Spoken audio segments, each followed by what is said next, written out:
శ్రీమన్నారాయణమూర్తికి, శివపార్వతులకు అనేక దండ ప్రణామాలు తెలియజేస్తూ, సర్వ సద్గురువులకి, సర్వ మహర్షులకి అనేక నమస్సులు. మా సద్గురుదేవులు వెంకటకోటి రాజేంద్ర గారు, అలాగే ఈ పీఠం యొక్క నామ బ్రాహ్మణ యోగి ఔతు పన్నారెడ్డి గురువు గారు, అట్లాగే ఇక్కడ ఉన్న పెద్దలు, భక్తులందరూ కూడా నమస్కారములు. మంచి భయపెట్టేది, భయపడేది రెండూ మనలోనే ఉన్నాయి. అదే కదా ఎంతసేపు చెప్పుకున్నా మనం. అంటే రెండూ కలిపితే మనసు అంటాం.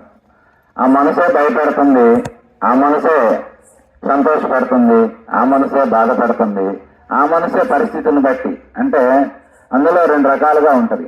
ఒకటి ప్రకృతిబద్ధంగా పరిస్థితులను బట్టి అది మనలో మేల్కొల్పులు జరుగుతూ ఉంటుంది. వాటిని ఏమంటారు, ఆ మనసులో నుంచి విడదీస్తే భావాలు. ఆ భావన చేసిననుకో, ఆ భావానికి ఆ బాడీ స్పందిస్తుంది. నువ్వు కోపం తీసుకున్నావా, కోపం శాశ్వతంగా ఉండదు, కానీ స్పందిస్తుంది ఆ బాడీ. దానికి మోహానికి స్పందిస్తుంది, ఈర్ష్కి స్పందిస్తుంది, అసూయకి స్పందిస్తుంది. ఇట్లా ఈ దేహం అనేది ఆరువని పెట్టె లాంటిది అనమాట. పెట్టెలో ఏ రాగం కొడితే ఆ రాగం పలికినట్లుగా, దాంట్లో మీరు గానాన్ని జోడిస్తే, తాళం కొడితే చక్కగా అది పాట అయినట్లుగా ఈ పరిస్థితిని బట్టి కూడా మనకు అందులో కొన్ని మంచి భావాలు, కొన్ని చెడ్డ భావాలు ఉన్నాయా. అందుకటి ఈ మంచి చెడును స్పష్టంగా గుర్తించాలి అని చెప్పి మన వాళ్ళు కొన్ని గుర్తులు ఉండాలని చెప్పి ఈ అరిషట్ వర్గాలు, 6 గుణాలు, అష్టమదాలు, సప్త వ్యసనాలు, రాగద్వేషాలను సూక్ష్మంగా ఉంటాయి. 40 దాకా ఉంటాయి. మా గురువు గారు సత్యమార్గం అనే గ్రంథంలో రాస్తే ఇన్ని రకాలుగా ఉంటుందా. ఒక్కొక్క గుణం గురించి ఆయన అంత సున్నితంగా బయటకు తీశాడు. ఇంత లోతుకున్నాయి. 40 తీశాడు, 1, 2 కాదు. అసలు ఒకదానికి పొంతం లేదు. ఎంత గొప్పకున్నది ఆ రచన. ఆయన అంత ఏకాగ్రత ఉంది కాబట్టి, అంత సత్య జిజ్ఞాస ఉంది కాబట్టి వాటిని అంత సున్నితంగా బయటికి తీశాడు. అప్పటిదాకా మనం సహజంగా మనం ఏమనుకుంటాం అంటే, ఈ షడ్వర్గాలంటే 6, కాస్త మదాలంటే అప్పుడప్పుడు రకరకాల మరి ధనమదం, అలా రకరకాల వ్యసనాలతో కూడుకున్న మదాలన్నీ ఉంటాయని అంతవరకే తెలుసు.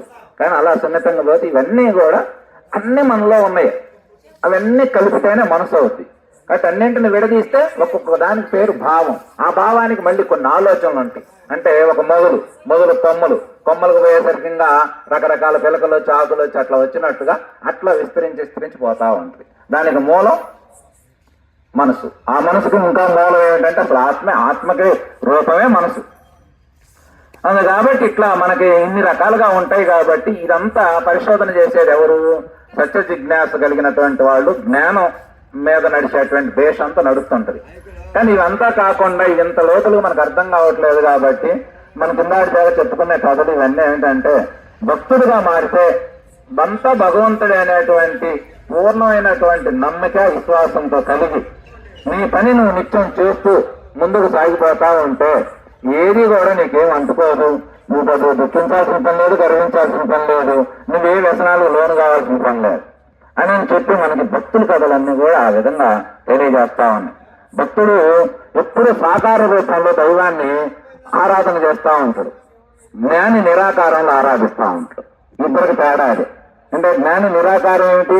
ఏ ఆకారం లేని ఆకారం ద్వారా వచ్చినటువంటి ఆకారాలన్నింటినీ ఉన్నటువంటి ఆకారమైనటువంటి దానిని దర్శించి దానిగా ఆరాధించేవాడు జ్ఞాని. జ్ఞాని ఆరాధన ఉంటుంది.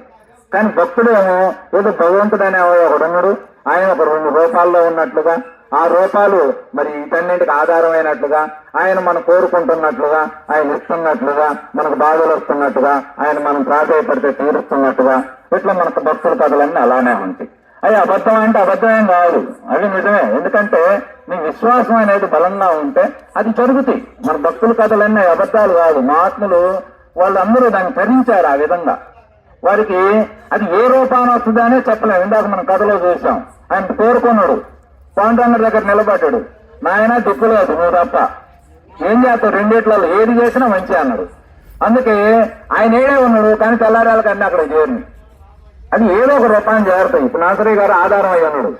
మొన్న ఒక ఆయన వచ్చి 1000 రూపాయలు ఇచ్చి భోజనం పెట్టింది, అలా ఒక ఆయన వచ్చి 1000 రూపాయలు ఇచ్చి భోజనం పెట్టండి, రేపు పొద్దున ఒక ఆయన 2000 ఇచ్చి భోజనం పెడతాడు.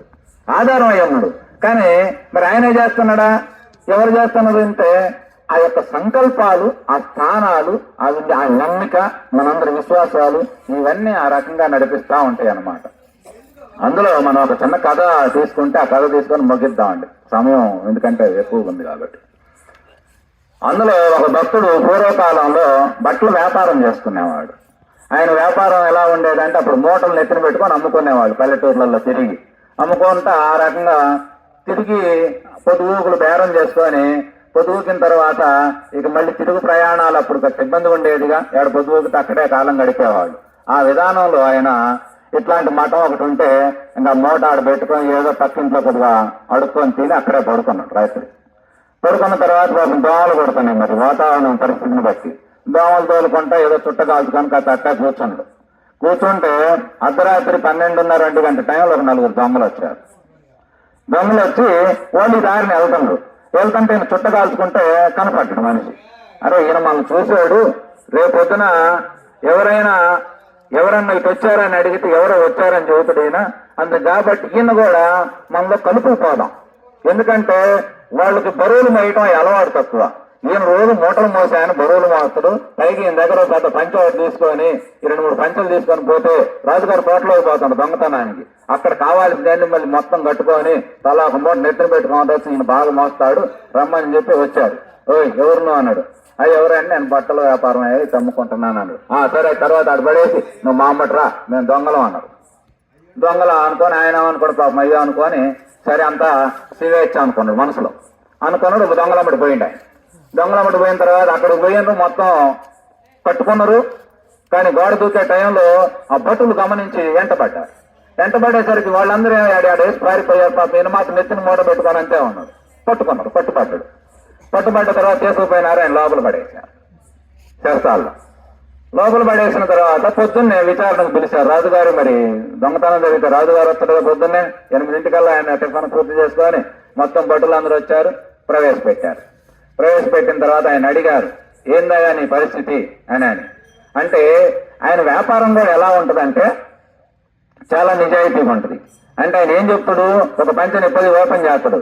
మన రోడ్ల మీద అంతకుముందు ఈ అమ్ముతారు చూడు, వాటిని ఏమంటారు, ఏలంపాట టైపులో, అమ్మా దీనికైనా దూది పావలా, దీనికైనా రంగులు పావలా, దీన్ని నేసినందుకు పావలా, నాకు 30 పడింది, నాకు పావలా లాభం, ఇది ₹1 మీకు ఇస్తున్నా న్యాయంగా తీసుకోండి అని అమ్ముతుడు.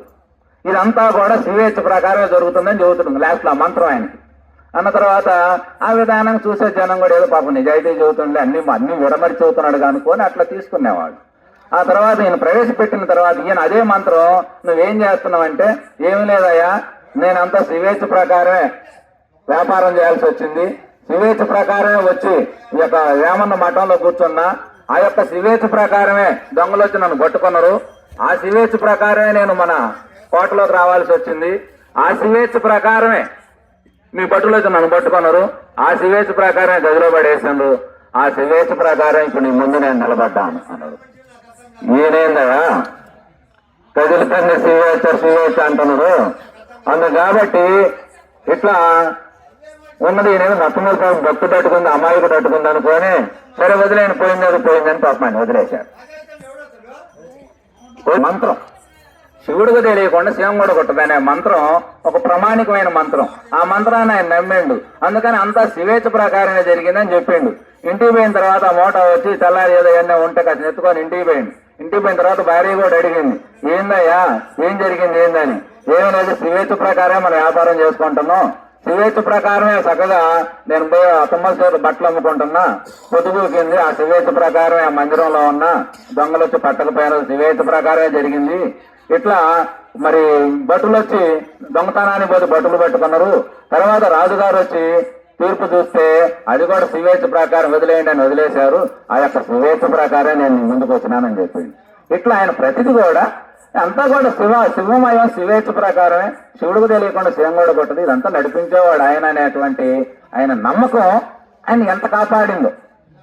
ఇట్లా మనం కూడా జ్ఞానం ఇప్పుడు దాకా చెప్పేదంతా తత్వంలో పోతే అదొక రకంగా ఉంటుంది, జ్ఞానం అనేది ఒక రకంగా ఉంటుంది. మనం భక్తులుగా ఎక్కువగా ఏంటంటే మన లోకంలో ఎక్కువగా మనం నడిచేది భక్తి విధానమే నడుస్తుంటది. ఆ భక్తిలో కూడా శుద్ధమైనటువంటి భక్తి, విశ్వాసంతో కూడిన భక్తి, మనం ఏదో ఒక రూపాన్ని ఆరాధిస్తూ ఆ ఆరాధన ద్వారా మనం జీవితాన్ని కూడా బాగా చక్కగా అంటే ముందు మన జీవితాన్ని మనం సరి చేసుకుంటా భగవంతుడి పట్ల సంపూర్ణమైనటువంటి విశ్వాసం కలిగి మన జీవితాన్ని మనం చేసుకోగలిగితే భక్తుల కథలన్నీ కూడా సత్యమే, అందులో అబద్ధం ఏమీ లేదు. ఆ విధానంలో మనం కూడా జీవించవచ్చు, మనం కూడా తరించవచ్చు. అలా తరించడానికి ఇటువైపు తిప్పుకొని జ్ఞానిగా మారినా అది పరమానందమే. కానీ ఏం అర్థం కాకపోయినా అంతా భగవంతుడని చేసినా కూడా చేస్తూ ఎప్పుడు నీ పని నువ్వు చేస్తూ నిత్య కార్యోన్ముఖుడు అయి ఉండి ఎప్పుడు కర్మఫల త్యాగి అయి ఉండి నిండైనటువంటి ప్రాగద్వేషాలు లేనటువంటి మనసును సాధిస్తూ ప్రేమతత్వాన్ని వెలవర్చుకొని ఐకమత్య భావనతో ఉంటా, సమతా భావాన్ని పెంచుకుంటా, మంచి కార్యక్రమాల్లో మనం పాల్గొంటా, మంచి కార్యక్రమాలకు మన వంతుగా చేతనైతే సాయం చేస్తా, లోకంలో పర్లేదయా. అప్పుడు ఏమవుతుందంటే మంచి చేయటం వల్ల మనందరికీ తెలుసు. ఇప్పుడు ఏదైనా ఒక మంచి కార్యక్రమానికి సాయం చేశారు, బాగా సాయం చేశాడు ఆయనకు అక్కడ మైకులో చెబితే ఎందుకో తెలియకుండా ఆనందం కలిగింది. అదే ఒక చెడ్డోడు అంటే చూడండి బాధ కలిగింది. ఈ లోకంలో ప్రతి జీవి మంచితనం కోసం, మంచిగా కీర్తింపబట్టడం కోసం, ఆనందం కోసమే జీవి ఉన్నది. కాబట్టి నువ్వు బాధపడాల్సిన పని లేదనేది మన కథలు, మన సారాంశం. అందుకని మన వాళ్ళు ధర్మం ధర్మం అని మొత్తుకునేది ఏమిటంటే ధర్మంగా జీవించండి. ధర్మంగా జీవించడంలోనే ధర్మం అనేది చక్కగా రైలు పట్టాల మీద జీవితం సాగిపోయినట్టుగా ఆనందంగా ఉంటది. అధర్మం వైపు వచ్చినాం అనుకోండి దుఃఖంలో ఉంటాం. మన దుఃఖం కోసం కాదు కదా వచ్చింది, ఆనందం కోసం కదా. అట్లాంటి ఆనందం కోసం వచ్చిన జీవితాన్ని మనం పాడు చేసుకోకూడదయ్యా అని చెప్పి మనం చెప్తా ఉన్నారు. అట్లాగే ఇప్పుడు మరి చిన్న కార్యక్రమం, మన అందరికి సమయం తెలుసు, సమయం తెలియకుండా లేదుగా. మాకు మినిమం 10 అని చెప్పి మన మాతాజీ గారు సెలవు ఇచ్చారు, మనం కూడా రోజు మొగ్గించుకుంటాం. మరి దాంట్లో వచ్చినటువంటి వాళ్ళు ఏదైనా శక్తి సూత్రప్రాయంగా చెప్పాలి, దాన్ని వేరే విధంగా తీసుకుపోతే అది ఘర్షణ వాతావరణం వల్ల చూడండి మనందరికీ ఎక్కడో మనసు తెలియదు, పోయిందే లేదు, ఏం కాదు.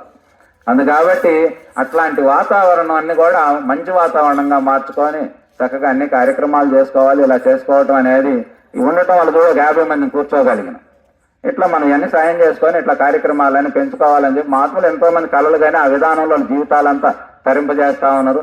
అట్లా మనం కూడా ఎంతో కొంత మానవ జీవితాన్ని కాస్త వ్యక్తిగత జీవితాన్ని ఇటు ఈ జీవితం రెండింటిని ఇహము పరము రెండు మన మహాత్ములు మనకు సూచించే జీవితం అంతా కూడా ఒక పద్ధతి కాదు. ఇహము బాగుండాలి, పరములోనూ బాగుండాలి అనేటువంటి, అందుకే అపర విద్య పర విద్య విద్యని సాధనలు కూడా వేరు చేశారు.